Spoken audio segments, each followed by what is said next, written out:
You'd never know it, but here amongst the grapevines in the Swan Valley, you'll find some of our state's deepest roots, dating all the way back to the early 1800s. It's an iconic WA winery with a history as rich as its flavours. It's, of course, Sandalford Wines. This year we celebrate 184 years since the first vines were planted here in the Swan Valley. And our history dates back to the time of British settlement. The Swan River colony was established in June of 1829, and the first ship, Parmelia, came to the Swan River colony with Captain Stirling on board, and he was accompanied by the original Surveyor General of Western Australia, John Septimus Roe. Roe was a 59-year servant of the British Empire, and he was seconded by Queen Victoria to the colony to help shape the modern Perth that we know today. What made them so special, and in turn, what made the wine so special back then? The grapes that were planted here were table grapes, and they were designed to feed the settlers of the Swan River colony. And he imported those original rootlings from South Africa, and he experimented with different varieties here. And in more recent times, we've settled on a mix of varieties that grow really well in the Swan Valley, including Chenin Blanc, Shiraz, Verdelho. And what's Sandalford so iconic for nowadays? Of course, it's about the wine first and foremost.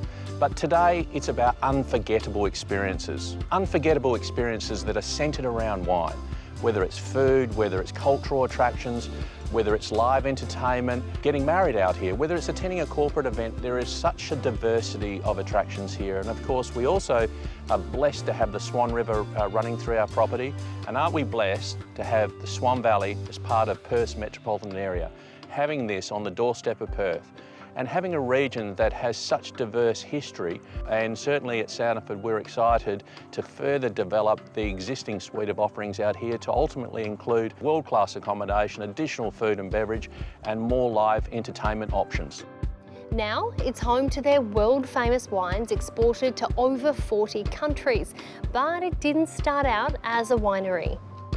Now, originally this was farming land with crops, cattle, and of course, vineyards. Now, it didn't take long for those new owners to discover they had something pretty special here in the rich soils of the Swan Valley.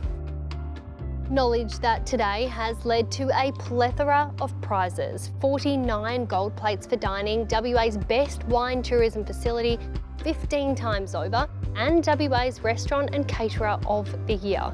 Recognised for decades of a perfected craft, as the 184-year-old business is cemented as one of WA's most iconic venues. So of course, we couldn't visit without a taste to see what all the fuss is about.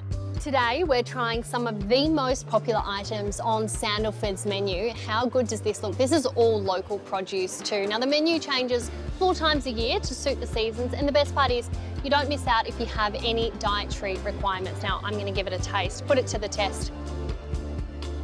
Oh, that's good. That's really good. That's because Sandalford's executive chef, Alan Spagnolo, has more than 3 decades delivering world-class meals. And like any good winery, we've got the perfect drop to match our meal from right here on the property from the cellar door. Cheers.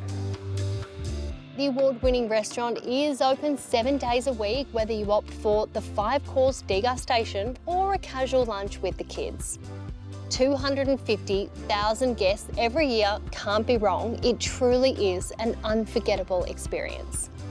Well, you can see why Sandalford is a must visit. It feels like we're a world away from the hustle and bustle of the city, but we're only a quick 20-minute drive. You can even jump on a boat and cruise all the way here from Freo, or it's a quick trip in a chopper.